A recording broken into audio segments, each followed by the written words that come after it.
माता की। क्यों भाई, क्या हो गया आवाज को? मोदी जी को तीसरी बार प्रधानमंत्री बनाना है या नहीं बनाना है? रामप्रीत मंडल जी को जिताना है या नहीं जिताना है? तो ऐसी आवाज नहीं चलती भैया। मैं समझ रहा हूं गर्मी है, हवा है, मगर चुनाव भी है। मेरे साथ दोनों हाथ उठाइए, उठाए दोनों हाथ, विजय के संकल्प की मुट्ठी पीछे। ये सामने वाले पेंडोल के बाहर है, वो भी उठाए, जरा बैठे हुए भी उठाए, उठाओ सभी लोग हाथ। विजय के संकल्प की मुट्ठी पीछो और प्रचंड आवाज से बोलो, भारत माता की, भारत माता की। देखो भाई, सीता माता की धरती है। मैं जोर से प्रभु श्री राम का जयकारा लगाऊंगा, सभी लोग साथ देना है। मेरे साथ बोलिए, जय श्री राम, जय जय श्री राम। और आज झंझारपुर में आए हुए प्यारे भाइयों, बहनों, माताओं और मेरे जिगर के टुकड़े जैसे युवा मित्रों, आप सभी को नमस्कार, राम राम। भाई और बहनों, झंझारपुर की इस धरती से सभी मिथिलांचल के लोगों को प्रणाम कर कर मेरी बात की मैं शुरुआत करता हूं। भाइयों बहनों, बाबा बिंदेश्वरनाथ, बाबा पंचानन, मां चामुंडा, इसके साथ साथ सीता माता के मंदिर, ये सभी धर्म स्थानों को मैं प्रणाम कर कर मेरी बात की शुरुआत करता हूं। जब मैं यहां आया हूं तब जनकवी विद्यापति जी, महान दार्शनिक मंडन मिश्र जी, वाचस्पति मिश्र जी, वीर पूरन मंडल जी, पंचानन झा जी और स्वतंत्रता सेनानी रामेश्वर यादव को प्रणाम कर कर मेरी बात की शुरुआत करना चाहता हूं। भाइयों और बहनों, हमारे कर्पूरी ठाकुर जी यहीं से विधायक बनकर जाते थे। फूलपरास विधानसभा से बने। इतने साल तक एक Congress and Lalu and company ने कर्पूरी ठाकुर का सम्मान नहीं किया था। हमारे नेता और देश के प्रधानमंत्री नरेंद्र मोदी जी ने कर्पूरी ठाकुर जी को भारत रत्न देकर समस्त बिहार के पिछड़े समाज का सम्मान किया। कर्पूरी ठाकुर जी ने इतने पिछड़े समाज से आते हुए जो लोकप्रियता हासिल की है, वो लोकप्रियता आज भी सबों की ईर्ष्या का कारण बनी हुई है। कर्पूरी ठाकुर जी ने भी गरीब के घर से आकर बिहार में गरीब, दलित, पिछड़े का आवाज बुलंद किया। और नरेंद्र मोदी जी ने भी गरीब चाय बेचने वाले के घर पर जन्म लेकर पूरे देश भर में गरीबों के कल्याण का यज्ञ चालू किया है। भाइयों बहनों, यज्ञ। आज नरेंद्र मोदी जी देश भर के पिछड़ा, गरीब, दलित, आदिवासी, वंचित, उसके कल्याण के लिए काम करने वाले नेता के रूप में उभरे। भाई और बहनों, मोदी जी को तीसरी बार प्रधानमंत्री बनाना है ना भाई? जोर से बोलो, बनाना है ना? मैं इसका मतलब समझाता हूं। तीसरी बार प्रधानमंत्री बनाने का मतलब है बिहार के अंदर से जातिवाद को समाप्त कर देना, आगे मेरिट्स में राजनीति चले। तीसरी बार प्रधानमंत्री बनाने का मतलब है बिहार के अंदर से, देश के अंदर से भ्रष्टाचार को समाप्त कर देना। देश के खजाने की पाई पाई जिस पर गरीब का अधिकार है वो गरीब को मिले, ऐसा शासन लाने का मतलब है नरेंद्र मोदी को प्रधानमंत्री बनाए। भाइयों और बहनों, मैं आज यहां आया हूं तब झंझारपुर की इस विशाल सभा से देश भर के मतदाताओं को आज मैं पूछने आया हूं। ऐसा होने वाला नहीं है। मोदी जी का जीतना निश्चित है, मगर स्वप्न में भी सोच लो, एक घमंडिया गठबंधन, ये इंडी अलायंस अगर जीतता है तो देश का प्रधानमंत्री कौन बनेगा? इनके पास कोई नेता है क्या? जरा जोर से बोलो, है? मुझे बताओ, ये लालू यादव जी को देश का प्रधानमंत्री बना सकते हैं क्या? स्टालिन जी देश संभाल सकते हैं क्या? ममता बनर्जी संभाल सकती है क्या? ये राहुल बाबा के बारे में दूर दूर से भी सोच सकते हैं क्या? झंझारपुर वालों, अगर भगवान न करे इनमें से इंडिया अलायंस की सरकार आई तो इन्होंने कहा था एक एक साल हम प्रधानमंत्री पद बांट लेंगे। एक साल शरद पवार जी बनेंगे, एक साल लालू जी बनेंगे, एक साल ममता जी बनेगी, एक साल स्टालिन बनेंगे और कुछ बचा खुचा होगा तो राहुल बाबा बनेंगे। देश इस तरह से चल सकता है क्या? जोर से बोलो, चल सकता है क्या?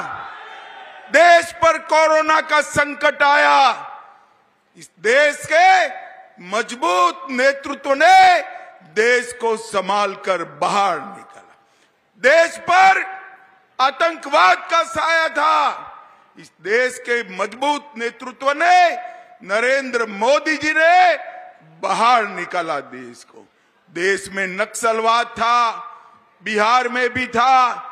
नक्सलवाद का खात्मा करने का काम ये मजबूत नेतृत्व ने किया और मोदी जी के नेतृत्व में ही G20 हुआ और पूरी दुनिया में भारत का सम्मान बढ़ाने का काम भी ये मजबूत नेतृत्व किया। भाइयों और बहनों, देश को मजबूर नेतृत्व नहीं चाहिए, देश को मजबूत नेतृत्व चाहिए।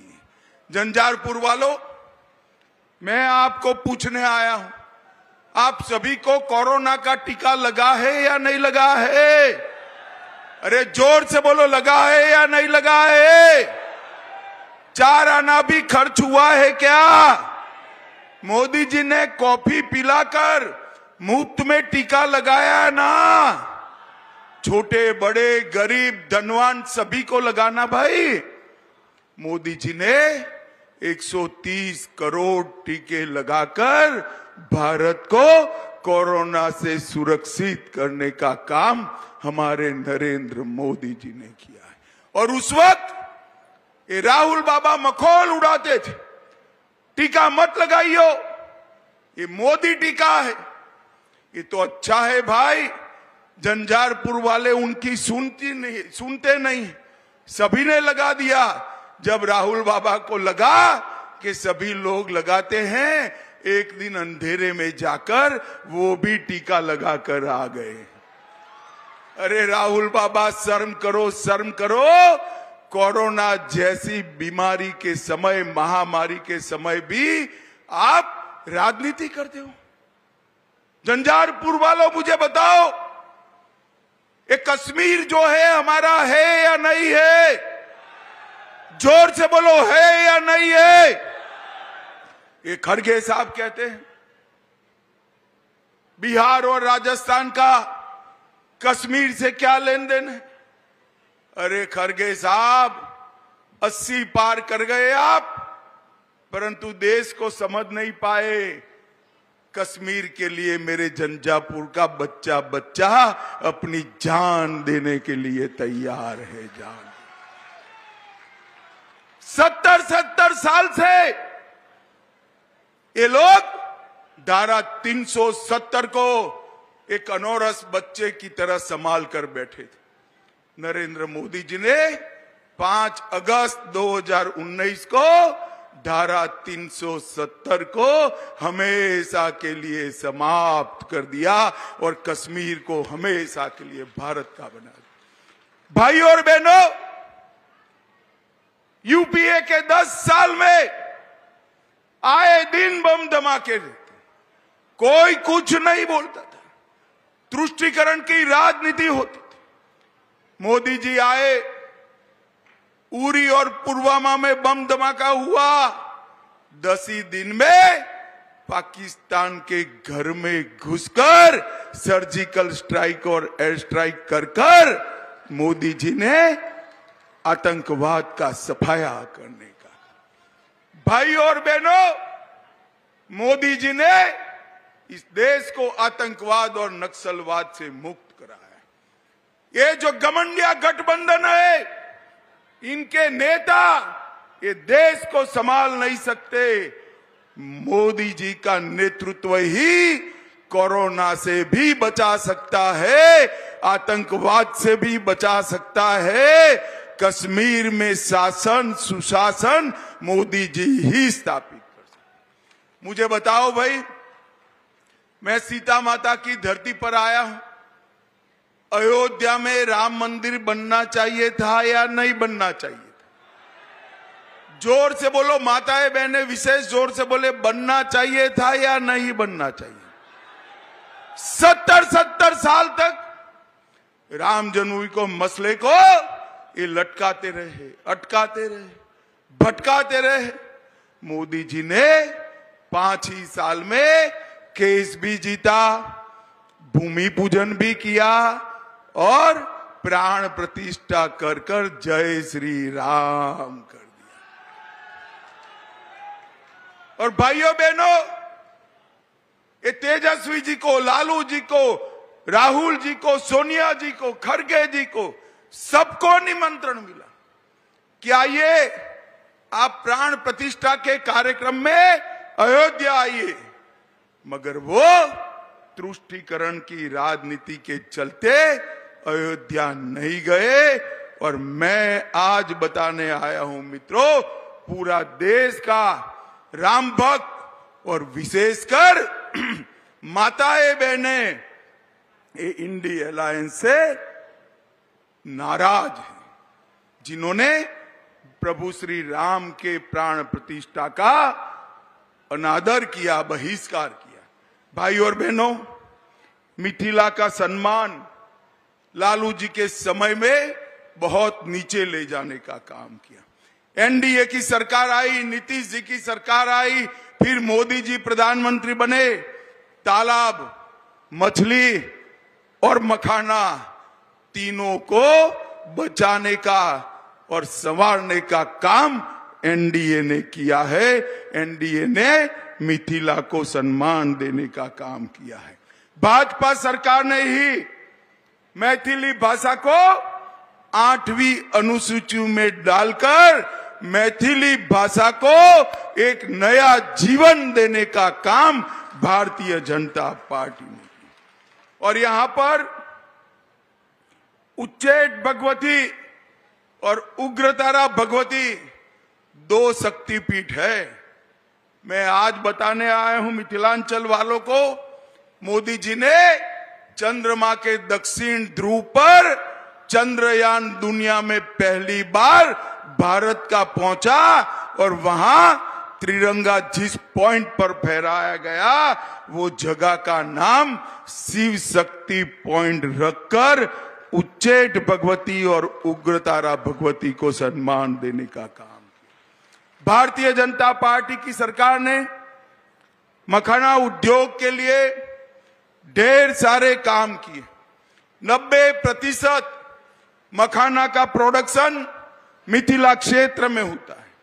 मोदी जी की सरकार ने 2022 में मधुबनी मखाना को जीआई टैग देकर विश्व भर में प्रसिद्ध करने का काम किया। आज 6 जिलों में 1 डिस्ट्रिक्ट 1 प्रोडक्ट में मखाना का नाम है और मधुबनी भी इसमें हमारा शामिल है। आत्मनिर्भर अभियान के तहत 10,000 करोड़ की लागत से लॉन्च की गई योजना के अंदर भी मखाना उद्योग को शामिल करने का काम नरेंद्र मोदी जी ने किया है। और सखी और स्फूर्ति योजना के तहत मखाना प्रोसेसिंग और वैल्यू एडिशन सेंटर खोलने का काम भी नरेंद्र मोदी सरकार ने किया। भाइयों और बहनों, अभी ये राहुल बाबा को किसी ने पकड़ा दिया है। ओबीसी ओबीसी ओबीसी पिछड़ा वर्ग की बात करते। मैं बिहार की जनता को कहने आया हूं, पिछड़ा वर्ग का अगर कोई घोर विरोधी पार्टी है तो कांग्रेस पार्टी। और ये लालू जी भी अपने बेटे को मुख्यमंत्री बनाने के लिए पिछड़ा वर्ग विरोधी कांग्रेस पार्टी की गोदी में बैठे। भाइयों और बहनों, अभी जो मंडल कमीशन के कारण आरक्षण मिला वो 1957 में मिल जाता। काका साहेब कालेलकर कमीशन की रिपोर्ट को अगर किसी ने रोक कर रखा तो कांग्रेस पार्टी ने रोक कर रखा था। मंडल कमीशन की रिपोर्ट को किसी ने रोका तो कांग्रेस पार्टी ने रोका। और जब मंडल कमीशन इंप्लीमेंटेशन होने लगा, अमल होने लगा, तो उसका विरोध करने का काम भी कांग्रेस पार्टी ने किया। और आज मैं गर्व से कह सकता हूं, भारतीय जनता पार्टी और एनडीए ने सबसे सफल प्रधानमंत्री पिछड़ा वर्ग समाज से मोदी जी को बनाने का काम भारतीय जनता पार्टी ने। एनडीए में 27% सांसद पिछड़ा वर्ग से है। मोदी जी के मंत्रिमंडल में भी 27% मंत्री पिछड़ा वर्ग में है। केंद्र सरकार के सारे शिक्षा संस्थानों में 27% आरक्षण अगर किसी ने दिया तो हमारे नरेंद्र मोदी जी ने दिया है। नरेंद्र मोदी जी, कांग्रेस पार्टी जो पिछड़ा वर्ग विरोधी पार्टी है, और लालू जी अपने बेटे को प्रधानमंत्री बनाने के लिए कांग्रेस की गोदी में बैठे। भाइयों और बहनों, झंझारपुर के लिए भी ढेर सारे काम हुए। भारतमाला प्रोजेक्ट में झंझारपुर के विदेश्वर से मधेपुरा तक 26 किलोमीटर की सड़क, नेपाल भारत सीमा सड़क परियोजना 552 किलोमीटर लंबी, 1000 करोड़ से सुपौल के बकोर और मधुमती जिले में भेजा के बीच 10 किलोमीटर लंबा सड़क पुल बन रहा है, जो देश का सबसे लंबा ओवरब्रिज बनने वाला है। भाइयों बहनों, सबसे 1,82,000 लोगों को घर मिला। अरे 1,82,000 लोगों को घर मिला। 3 लाख लोगों को 5 लाख तक का सारा स्वास्थ्य का खर्चा आज नरेंद्र मोदी सरकार उठा रही है।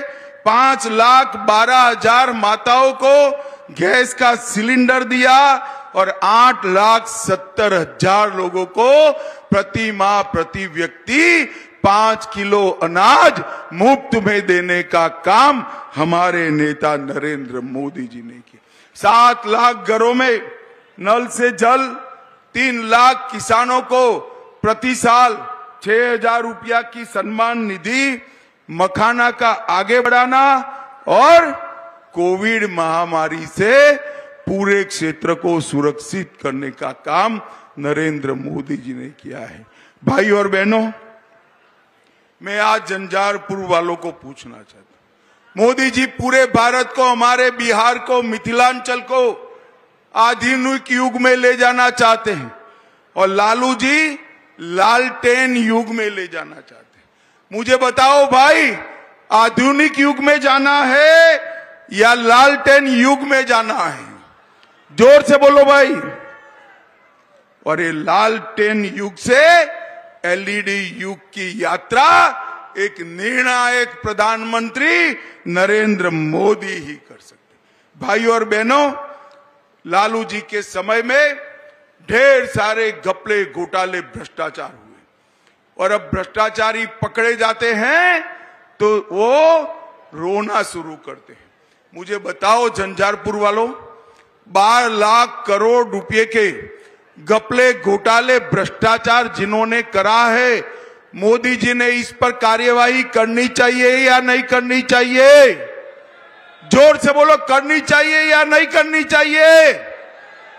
मैं आज बिहार की जनता को बताने आया हूं, गरीबों की गाड़ी, कमाई का पैसा जिसने भी डकारा है उस पर कार्यवाही होगी, उसको जेल की सलाखों के पीछे डाल दिया जाएगा। जब जब मौका मिला, लालू जी याद करो, चारा घोटाला किया, कोबाल्ट मशीन खरीदने का घोटाला किया, कीटनाशक का घोटाला किया, शिक्षा घोटाला किया, मेगा घोटाला किया, नन बैंकिंग घोटाला किया, अलग तारा घोटाला किया, दवाओं में घोटाला किया और रेलवे की नौकरियों में और भूमि में भी घोटाला किया। भाइयों और बहनों, एक बात मुझे बिहार के युवाओं को कहनी, ये लालू जी के जीवन का एकमात्र लक्ष्य अपने बेटे को मुख्यमंत्री बनाना है और सोनिया जी के जीवन का एकमात्र लक्ष्य अपने बेटे को प्रधानमंत्री बनाना है। भाइयों बहनों, बिहार के युवाओं, मुझे बताओ, जो अपने बेटे बेटियों के लिए काम करता हो, दामाद के लिए काम करता हो, वो आपका भला कर सकता है क्या? कर सकता है क्या? ये परिवारवादी पार्टियां कभी आपका भला नहीं कर सकती। इनके पास ना नेता है ना नीयत है। अगर बिहार का और देश का भला कोई कर सकता है तो हमारे प्रधानमंत्री नरेंद्र मोदी जी कर रहे हैं। नरेंद्र मोदी जी। भाइयों और बहनों, मैं यहां कहने आया हूं, मंडल जी को जिताइए आप। रामप्रीत जी आगे आइए जरा। रामप्रीत जी को भाजपा और जदयू दोनों ने मिलकर बड़े बहुमत से जिताना है। रामप्रीत जी के निशान तीर पर जो बटन दबाएंगे वो हर वोट नरेंद्र मोदी को प्रधानमंत्री बनाने के काम में आने वाला है। मित्रों, मुझे बताइए, रामप्रीत जी को प्रचंड बहुमत से जिताएंगे क्या? जोर से बोलो, जिताएंगे? मोदी जी को फिर से प्रधानमंत्री बनाएंगे? बिहार की सभी सीटों पर एनडीए को जिताएंगे? 400 पार कराएंगे? तो मेरे साथ दोनों हाथ उठाइए, उठाइए दोनों हाथ। विजय के संकल्प की मुट्ठी भींचो और प्रचंड आवाज से बोलो, भारत माता की, भारत माता की, वंदे